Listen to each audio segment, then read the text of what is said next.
I believe petitioners are here remotely, and then we have Mr. Zadie in person. And so just a question, the person that I see, is that Mr. Vasu? Yes, Your Honor, Connor Vasu. All right, and you're a certified law student, and my understanding is that we have Philip Torrey, supervising attorney, is standing by? Yes, Your Honor. Yes, Your Honor. All right, thank you. Okay, so we love having students argue, and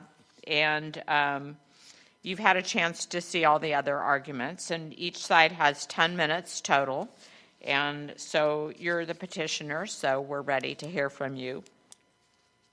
Thank you, Your Honor. Good morning, Your Honors, and may it please the Court. My name is Connor Vasu, and I'm a clinical law student under the supervision of Clinic Director Phil Torrey. We represent the petitioner Roberto Diaz-Boizo. I'd like to reserve 2 minutes for rebuttal in this case. Okay, proceed. Thank you, Your Honor. I will focus my argument today on why subsection... You're a student at Harvard Law School, yes? Yes, Your Honor. And did you have my brother as one of your professors? Unfortunately not, Your Honor. Well, that's good, because since I know your education has now been seriously neglected, I'm happy to hear from you. So are you worse or better than your brother, Judge Rakoff? He's my smarter younger brother. Oh, okay. All right, go ahead. Thank you. So I'll focus my argument today on why subsection 3C of the Oregon assault statute at issue in this case is not a categorical match with the removal ground under our definition or the government's definition of the removal ground. First, the Oregon statute does not require proof of harm to a child. Subsection 3C can be satisfied in two ways: when a child witnesses an assault or is in its immediate presence. Now, we agree with the government that witnessing an assault satisfies the harm standard, but the minimum conduct here, which is relevant under the categorical approach, is immediate presence. The Aloha case in our briefing shows that a defendant can be convicted when a child is in the immediate presence of an assault without the jury finding the child was awake or sentient. Such a child is not actually harmed. Second, immediate presence in subsection 3C of the Oregon assault statute does not require proof of a sufficient risk of harm to a child. There's no element under that subsection that requires jurors to agree on a certain risk level to the child in order to convict.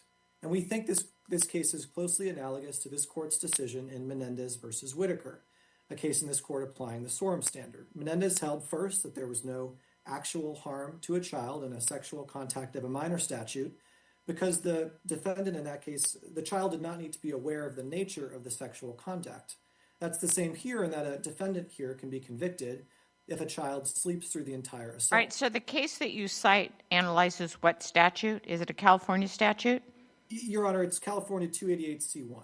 Okay, so just from our perspective, we're not really comparing the two in the sense that your job here is to convince us that that 163.1603 doesn't fit within 1227, right? So it's not whether it's the same as the California statute, right? Well, yes, Your Honor, we think that the California statute, this court's Menendez, is highly persuasive to the extent Your Honors adopt a similar standard to SORM, because that's in that case, this court found that you could not infer a sufficient risk of harm because there was no sufficient risk of harm type language in that statute. And likewise, we don't have any element in the statute that requires the prosecution to prove, nor the jurors to agree on any risk level to the child in order to convict, let alone a sufficient risk of harm to the child. Well, so if we read 1227 as including child endangerment, if that's the way that we read it, is the Oregon statute's requirement that the assault be committed in the immediate presence of the child sufficient to bring the conviction within 1227? And if so, why not?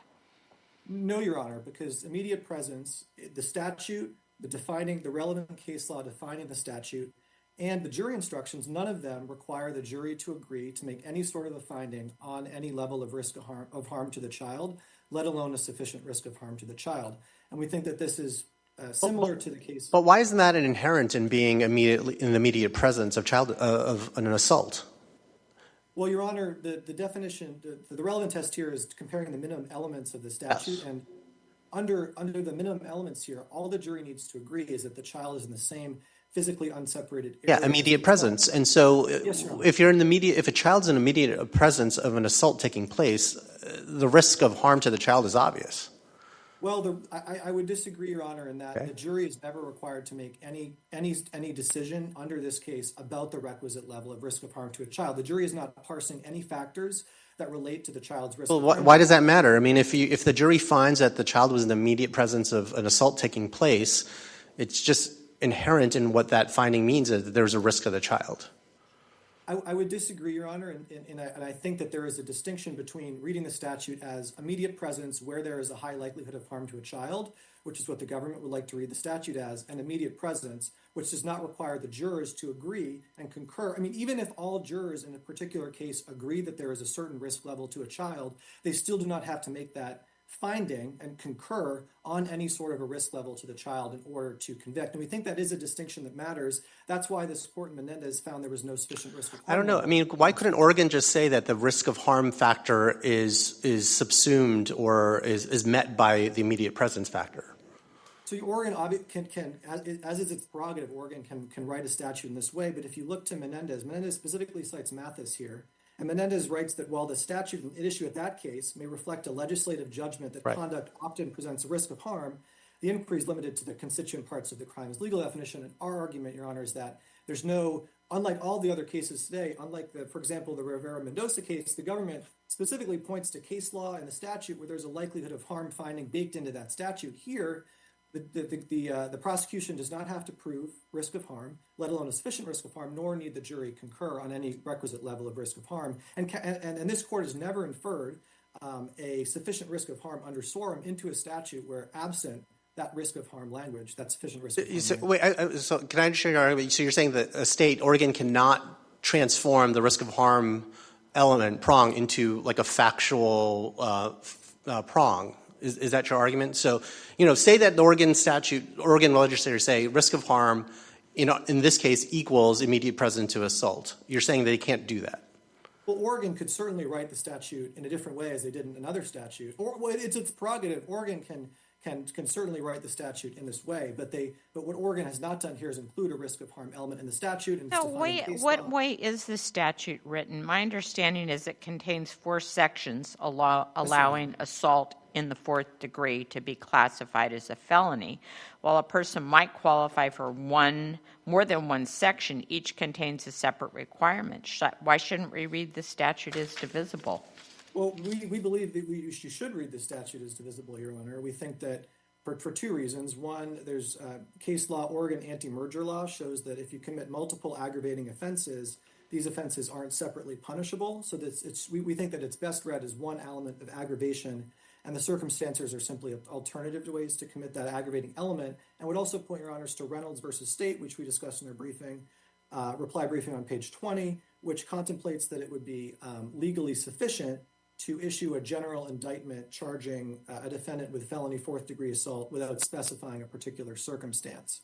So you're trying to say there's no mens rea here? No, Your Honor. We think the mens rea here is recklessness, and we do not contest that the relevant mens rea satisfies the removal ground here. We're specifically focused on the actus reus. And on that question, I thought your argument was that child abuse requires actual injury to the child, but you're not doing that today. You're saying risk of harm is enough. So, Your Honor, we do in our briefings advance an argument about harm to the statute requiring harm to a child. We do think that that's the best reading of the statute, but even if Your Honors come to a conclusion, a different conclusion, our statute would still not be a categorical match under that reading. I see. Thank you. Would you like to reserve the balance of your time? Yes, thank you, Your Honor. Thank you. All right, we'll hear from the government.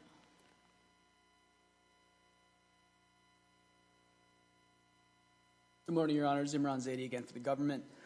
Let me just start by comparing very quickly the challenge. If you were in private practice, you'd be paid by your time, and you'd be a rich man by the time we finish this morning. But here I am, Your Honor, a humble civil servant. And we appreciate that. Thank Just you. like we appreciate law students, we appreciate civil servants. I appreciate that, Your Honor. So big picture, as my friend just clarified, so they do have a challenge here to the generic definition. But on that, just to distinguish this case from the other ones you've heard today, this is just the challenge to endangerment overall. It's not just to negligence, because this statute doesn't encompass negligence. It's recklessness, as my friend just said. So that's a heavier lift. Again, we don't need to get into that. It sounds like they don't want to raise that at argument. Does the petitioner argue that that 163.1603 does not come within 1227 because it does not require any mens rea to the child victim?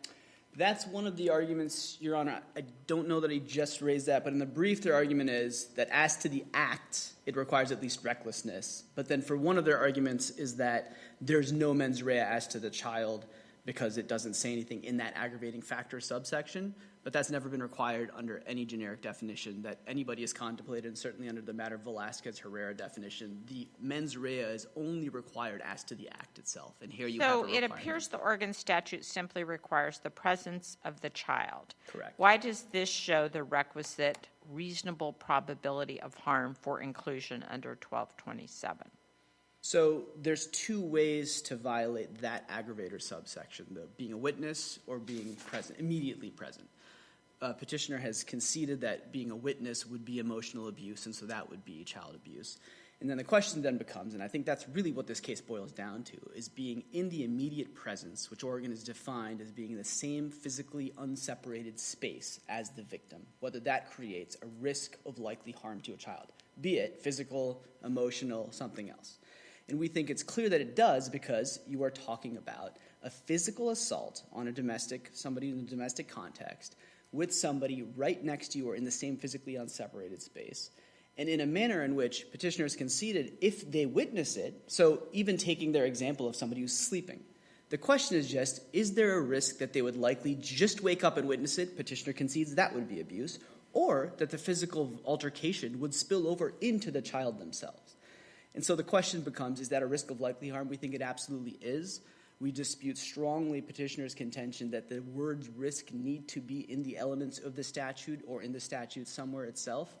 The categorical approach is upside, and I realize that's not something that is said very often in this court, but is that you're comparing you're comparing the conduct encompassed in elements to the conduct Well, I would encompassed in like elements. to get rid of it. I I think most of us that I've been on the court over 20 years, and that would be, if I could get rid of it, I did not I need to- think that would be my greatest accomplishment. I did not need to poke the bear of the categorical approach, but I think the comparison that you do in the categorical approach is you're looking at elements on one side and elements on the other, and what conduct is comprised in those elements. So if you have an ongoing physical altercation with somebody and a child in the immediate physical presence, the question is just, is there a risk of likely harm inherent in the elements of that offense? We think there absolutely is here. And again, petitioners conceded that the witness part of that aggravating subsection has already been satisfied. We understand petitioners to have conceded in their reply brief a few of the other arguments they had originally raised, that this is not directed toward the child. And then the other one, I believe there was another version of that petitioner had also conceded. So I think we're really just looking at the immediate physical presence part of this. For the reasons I just mentioned, we think that is satisfied. As to divisibility, Your Honor, I'll just very briefly say, but I think we're very clearly divisible here. Petitioner's original theory of why this statute was indivisible was based on something that this court has now refuted in Vasquez-Valle. We're looking at a single crime, yes, not discrete offenses, but that has multiple disjunctively listed aggravating penalties. And this court has made clear in Vasquez-Valle that those are, and Oregon state law has made clear that those alternatives are meant to be treated as elements. So picking up, this is probably something well beyond the power of this court, but I'll throw it out for consideration anyway, based on the point that Judge Callahan just mentioned. So what we're required to do in each of these cases is first not deal with the actual facts of the case itself, but deal with a speculation as to what might be the least case that might be brought within the speculated category of such cases under the state statute. And then we have to speculate as to whether that least case falls within or does not fall within the federal statute, even though the federal statute doesn't have any reason to apply to that remote case, because in many of these situations, the remote case was never even brought. And then we have to speculate as to whether it would be likely that a prosecutor would ever bring that remote case. This entire approach foisted upon us by the Supreme Court is one of multiple speculations, and I wonder whether there comes a point where it goes beyond the power of an Article III judge. I raise that only because you were about to say you had nothing further to add, so I knew this was time I could impose those points for the record, so to speak, but I mention it for what it's worth.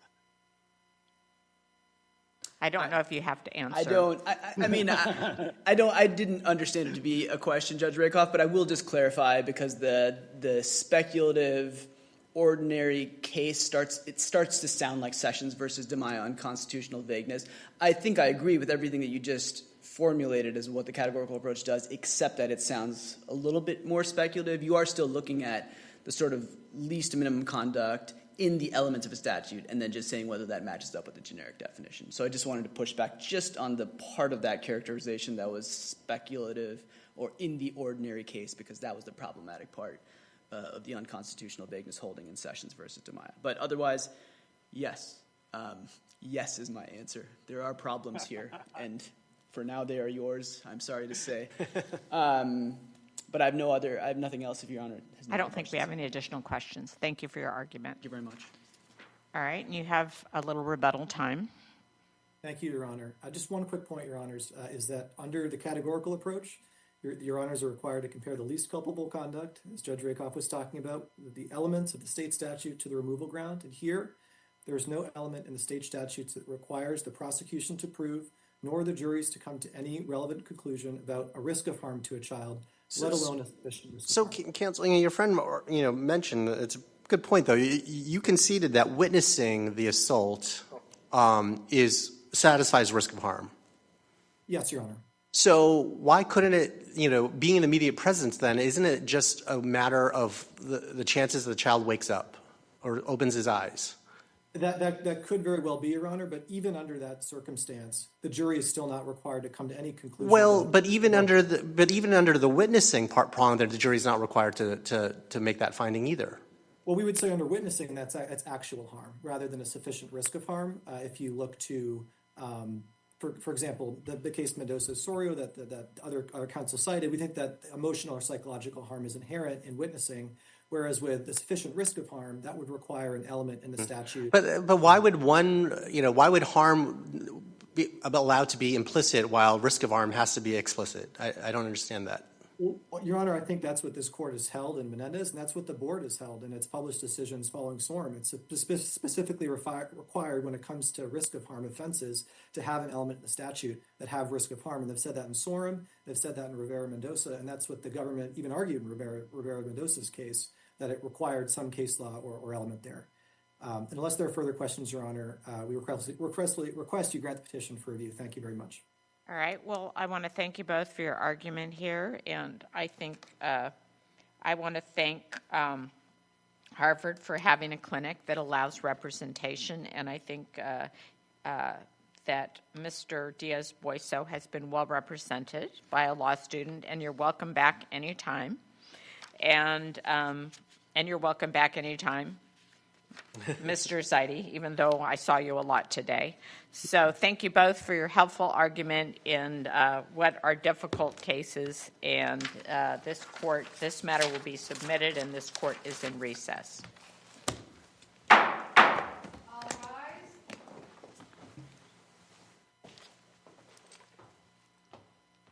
Court for this session stands adjourned.